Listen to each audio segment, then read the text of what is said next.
मान्यवर, हमारी सरकार का पॉलिसी है, चर्चा उसी से होती है जो हथियार डालता है, जो गोली चलाता है उसको जवाब गोली से ही दिया जाता है। ये हमारी सरकार का पॉलिसी। हथियार डाल दो, मैं आगे बताता हूं कितने लोगों ने डाल दिए और अब पुनर्वसन कर रहे हैं। और मान्यवर, इसका नतीजा ये आया कि 70 से 26 तक यहां ये चलता रहा। कई ऐसे हमले हुए, जहानाबाद का हमला, 1000 आर्म्स नक्सलियों ने सीआरपीएफ के कैंप को और जेल को कब्जे कर अजय कानू समेत 389 कैदियों को मुक्त कराकर ले गए। आंध्र ओडिशा सीमा पर दर्जनों स्कूलों और इंफ्रास्ट्रक्चर की सुनियोजित विनाश किया। हर ठेके में 20% का जनता ना टैक्स डालते रहे।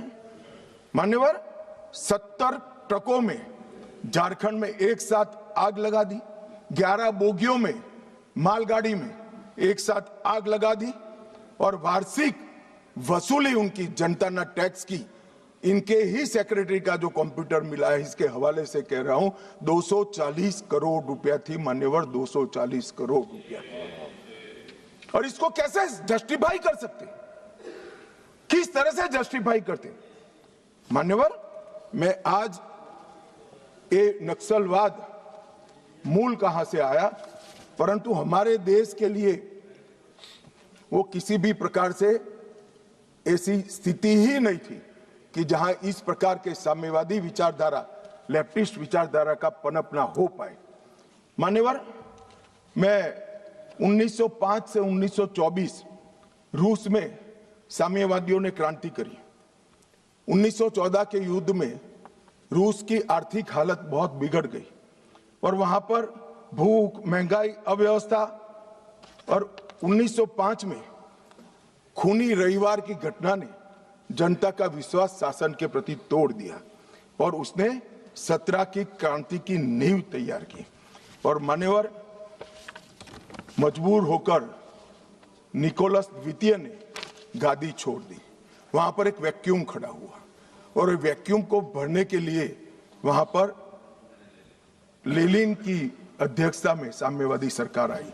इसी तरह से चीन में एक अव्यवस्था खड़ी हुई। करोड़ों किसानों गरीबी और भूखमरी से जीवन जी रहे थे और 1921 में कम्युनिस्ट चीनी पार्टी की स्थापना हुई। माओ उनके नेता बने।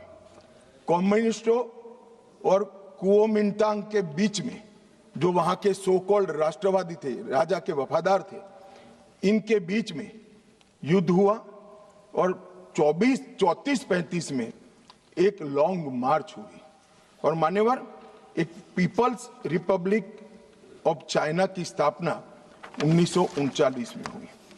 अब ये 1939 और 1925 वो दो महत्वपूर्ण घटनाएं हैं। इसका हमारे देश में क्या असर हुआ है समझिए साहब। जैसे ही रसिया में साम्यवादियों की सरकार का गठन हुआ, यहां पर 1925 में सीपीआई की स्थापना हुई, कम्युनिस्ट पार्टी ऑफ इंडिया। अब ये जो समर्थक है उनको मैं पूछना चाहता हूं, रसिया में कम्युनिस्टों की सरकार बनी, उसी वक्त यहां सीपीआई बना, सीपीआई की स्थापना हुई, इसके बीच में कोई रिलेशनशिप है क्या? ये सोचने की बात है। रसिया की सरकार ने स्पॉन्सर कर दुनिया भर में कम्युनिस्ट पार्टी की रचना की, इसका एक हिस्सा हमारे यहां बना हुआ। अब जिस पार्टी की नींव ही किसी दूसरे देश की प्रेरणा से गई है, वो हमारे देश का भला कैसे सोचेंगे? इन्होंने तो अंग्रेजों का भी समर्थन किया था। 1964 में कम्युनिस्ट पार्टी मार्क्सिस्ट बनी। यह भी समझने जैसा है कि सीपीआईएम क्यों बना। मान्यवर, 64 में 1969 में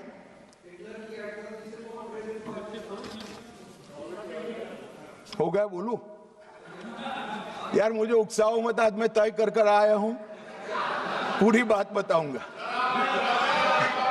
मान्यवर 1964 में सीपीआईएम बना। यह भी समझना पड़ेगा कि सीपीआई थी ही, फिर सीपीआईएम क्यों बनी। मान्यवर 1964 में सोवियत रशिया और चीन के बीच में झगड़ा हुआ, तो दोनों साम्यवादी राष्ट्र के अंदर अलग अलग विचारधारा की साम्यवादी सरकारें आई।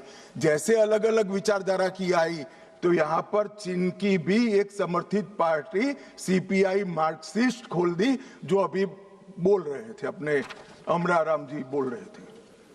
मान्यवर ये दोनों पार्टियां कम्युनिस्टों की, एक रशिया में जब क्रांति हुई तब हुई, और एक रशिया के चीन के बीच मतभेद हुआ तब हुई। इसके बाद 69 में संसदीय राजनीति का विरोध करने के लिए, मेरी बात ध्यान से सभी लोग सुने, आपके माध्यम से मैं देश को भी कहना चाहता हूं, 1969 में सीपीआई एमएल मार्क्सिस्ट की स्थापना हुई। इसका उद्देश्य कोई विकास का वैक्यूम बनना नहीं था, कोई अधिकारों की रक्षा नहीं था। उसके संविधान में उद्देश्य था संसदीय राजनीति का विरोध कर सशस्त्र क्रांति करना, जो रशिया और चीन में कर चुके थे। मगर यहां राजाशाही नहीं बची थी, अंग्रेज यहां था नहीं, यहां संविधान से चलने वाली एक लोकतांत्रिक सरकार बन गई थी। फिर क्यों संसद का विरोध? चुनाव लड़ते, जीत कर आते, अपनी बातों को लोगों को मनवाते, मगर वैसे तो कोई बात सुनेगा नहीं। इसलिए सशस्त्र क्रांति, क्रांति कई प्रकार की होती है। वैचारिक क्रांति होती है, कुछ लोगों ने गीतों लिखकर क्रांति की है, महात्मा जैसे लोगों ने अहिंसक क्रांति करी थी। इन्होंने सशस्त्र क्रांति और दूसरा संसदीय राजनीति का विरोध करना, ये दो उद्देश्यों के साथ सीपीआई मार्क्सिस्ट बना। और मान्यवर यही आज के माओविस्ट है। ये मूल समझे बगैर अन्याय अन्याय अन्याय अन्याय रटे जा रहे। भाई अन्याय के लिए नहीं बनी है, हमारी संसदीय राजनीति का विरोध करने के लिए, संसद का जिसका आप सदस्य हो, इसका विरोध करने के लिए बने। उसके बाद में 75 में जैसे ही कांग्रेस का समर्थन मिला, एमसीसी माओइस्ट बनी और बिहार झारखंड केंद्रित पार्टी बनी। फिर पीडब्ल्यूजी में बना, वो आंध्र केंद्रित बना। 82 में दलित किसान केंद्रित सशस्त्र संघर्ष CPI ML party unity Bihar में बनी। दलित किसान केंद्रित संघर्ष इनका उद्देश्य था। 98 में पीपल्स वॉर ग्रुप बना और उसमें माओवादियों का एकत्रीकरण हुआ। इतना सब करने के बाद भी वो सफल नहीं हुए और 2000 में PLJA बना, GA बना, जो सैन्य विंग बनी, गुरुल्ला फोर्स बनाई मान्यवर। और 2004 में ये PWG MCC दोनों का विलय हो गया। तो थ्योरी वाले और हथियार उठाने वाले दोनों 2004 में विलीनीकरण हुआ।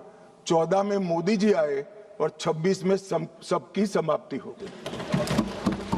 ये टोटल 1925 से लेकर 2026 तक 101 साल का उनका इतिहास है मानिए। इसीलिए मैं कहता हूं मेरे साथी सदस्यों को जो सामने बैठे हैं, आप इसको अन्याय का स्वरूप, अन्याय के खिलाफ संघर्ष का स्वरूप मानकर महिमा मंडित मत करो। हम जिस सदन में बैठे इसका विरोध करने के लिए वो जन्मे हैं। वोट की जगह बुलेट से शासन प्राप्त करना चाहते हैं।